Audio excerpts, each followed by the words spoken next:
Salut les buddies! Alors on vous a fait une petite vidéo sur comment on vient au Maroc, qu'est-ce qui se passe, le Covid, les éléments essentiels quand on séjourne ici, particulièrement bien sûr avec son véhicule, parce qu'on a eu beaucoup de questions et ça permet d'être assez clair sur pas mal de sujets. Mais n'hésitez pas, si vous avez envie, à nous poser d'autres questions et on vous répondra avec grand plaisir.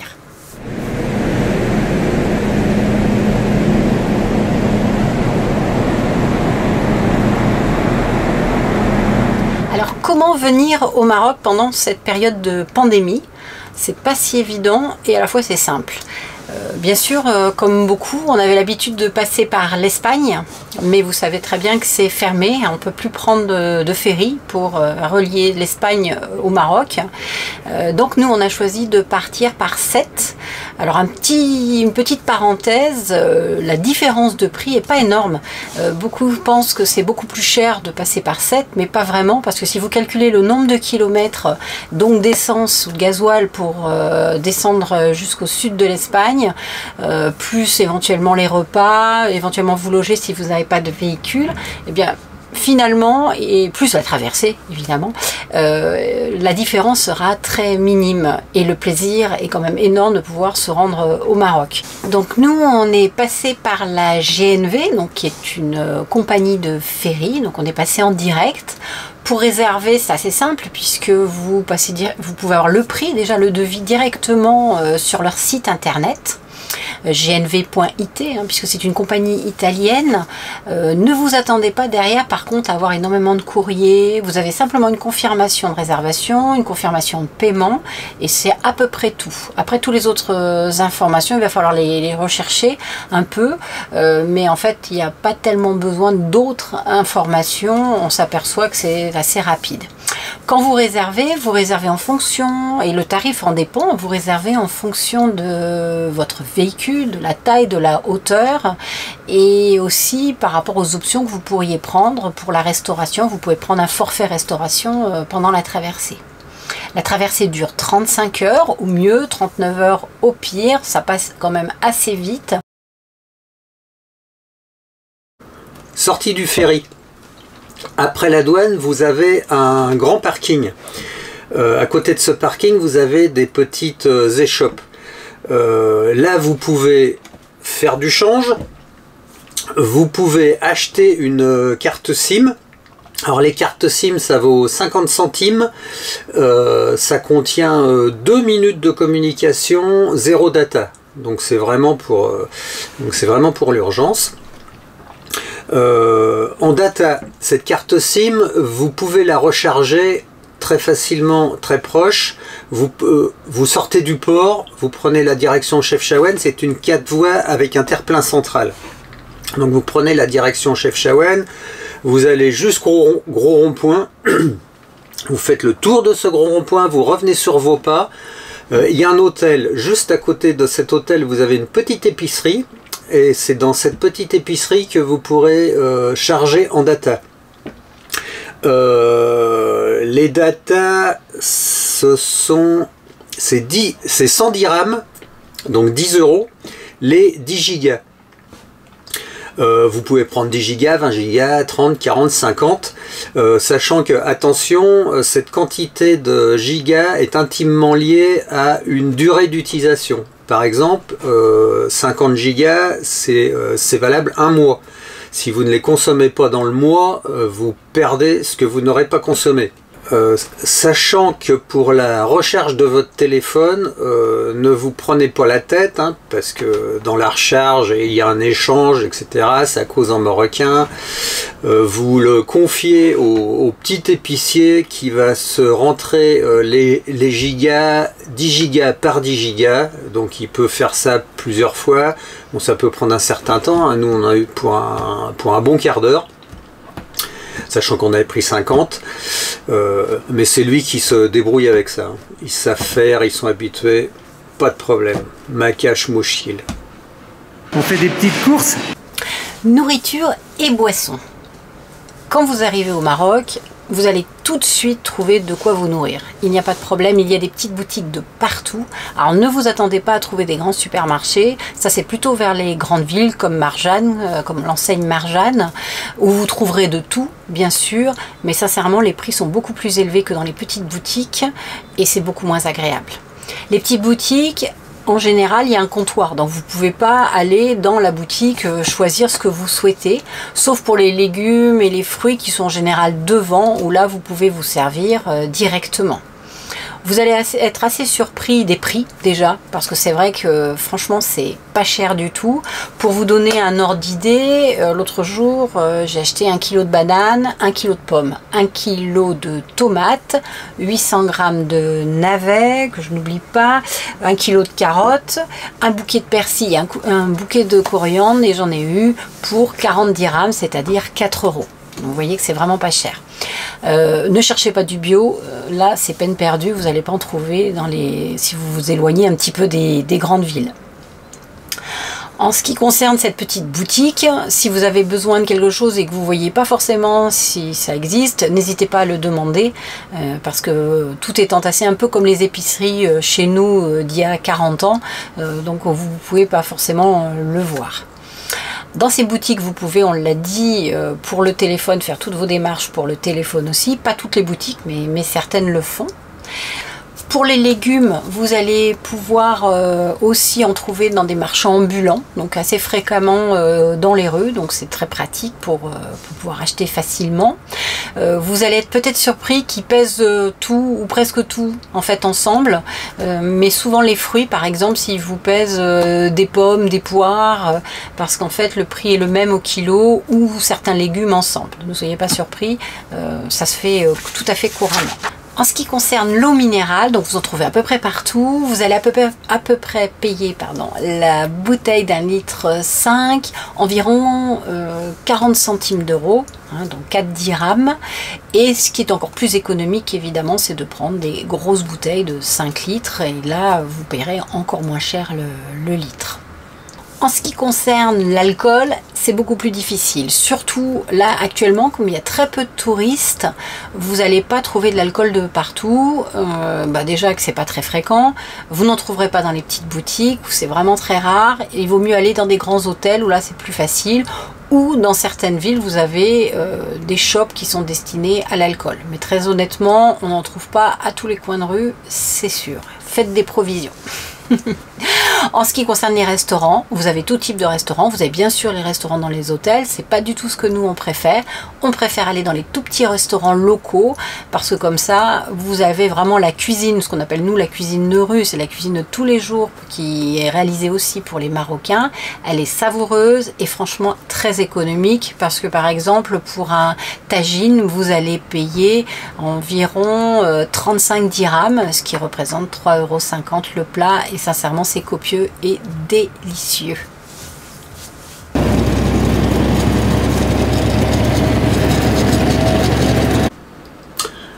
La route. C'est clair que les Marocains conduisent n'importe comment. C'est-à-dire que doubler en virage sans aucune visibilité, franchir la ligne blanche discontinue, griller un stop, en ville, passer un feu rouge. Bon, c'est pas systématique, attention, il y a quand même des gens qui conduisent bien, mais il y a quand même une majorité, c'est du n'importe quoi. Donc, roulez tranquille, vous respectez le code de la route, pas la peine de s'enquiller à 120 sur les routes limitées à 80, comme eux peuvent le faire. Et toujours un œil dans le rétro, parce qu'il y en a qui arrivent vraiment vite. Et rouler en code si vous n'avez pas de feu diurne, en code en permanence. Le carburant, bon, on n'est plus dans les années 80, 90, aucun souci de carburant. Les stations se sont multipliées, il y en a de partout, y compris dans le Grand Sud, vers le Sahara occidental. Bon, vous trouverez des stations sans aucun problème, il n'y a pas besoin d'avoir 1000 km d'autonomie. La qualité du gasoil bon, ce qui nous concerne, mais je pense que c'est encore plus vrai pour l'essence, aucun problème non plus. Même si, quand on est arrivé, on nous a dit, il faut se servir chez Shell, il faut se servir chez Total, les stations Ifriki, tout ça, et il peut y avoir de la mauvaise qualité. Bon, ça fait longtemps que les Dacia notamment, mais d'autres voitures très modernes, hein, ont envahi les routes marocaines, on n'est plus au temps des R12, donc il y a des injections sophistiquées, etc. Aucun problème avec le gasoil. Le prix, à l'heure d'aujourd'hui, pendant qu'on y est, le gasoil est à, bon je vous parle en euros, est à 85 centimes d'euros. Dans le Sahara occidental, donc là où c'est détaxé, et dans la partie Maroc, on va dire autour de 1 euro, un petit peu moins d'1 euro. Bon, c'est comme chez nous, c'est fluctuant, ça peut monter un peu, descendre un petit peu, hein, ils ont le même principe de... Voilà. L'eau, vous pouvez recharger en eau dans à peu près toutes les stations. C'est gratuit, on ne donne rien. Bon, en général, vous rechargez en eau quand vous prenez du carburant.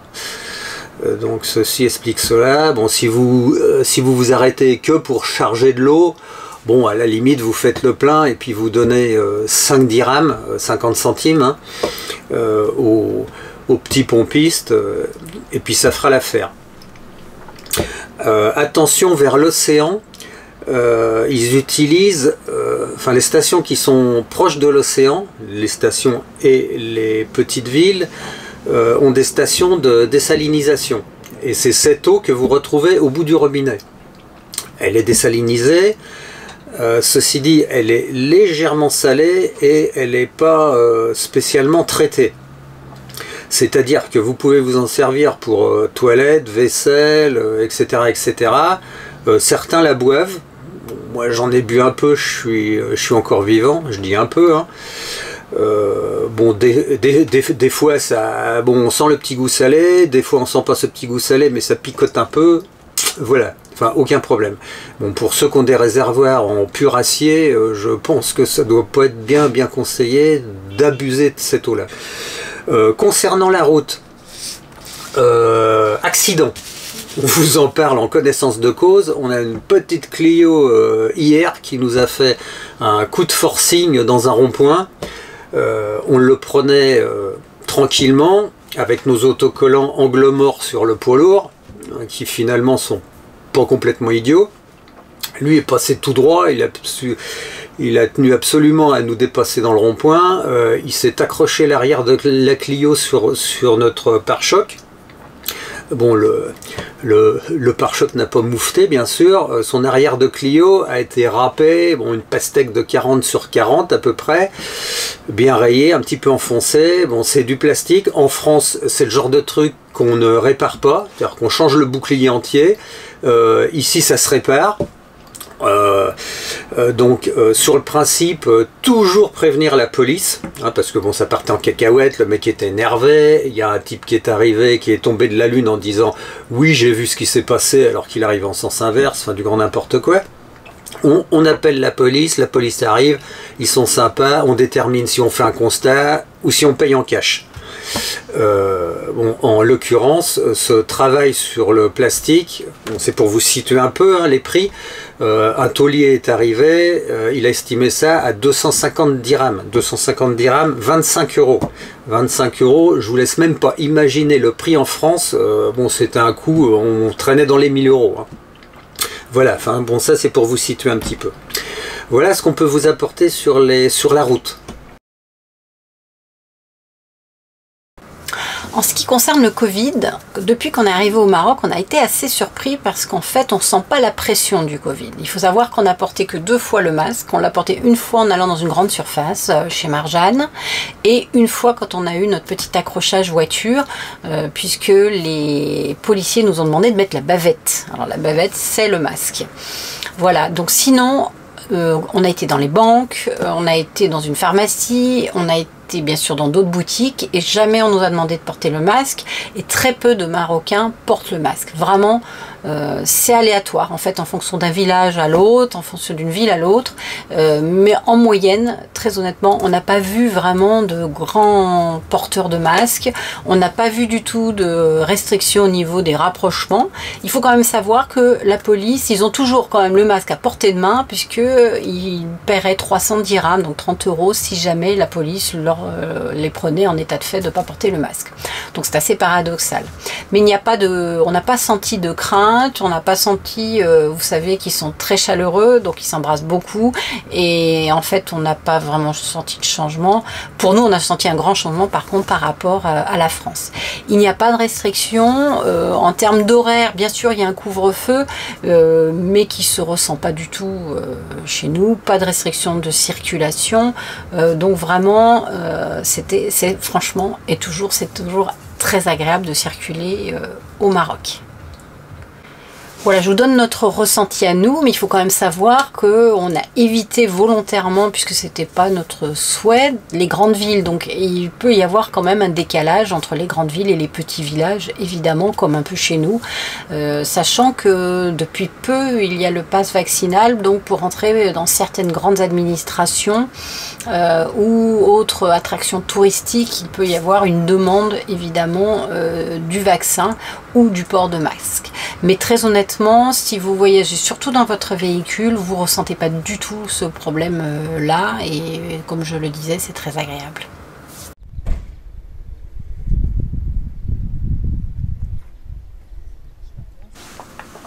Bivouac. Les bivouacs sont archi faciles à trouver. On a fait des magnifiques bivouacs autant dans le sable, en montagne, au bord de la mer. Plus ou moins proche de ville, strictement aucun problème. Par contre, bon, il faut savoir que la loi marocaine vous donne le droit de bivouaquer n'importe où, y compris en ville.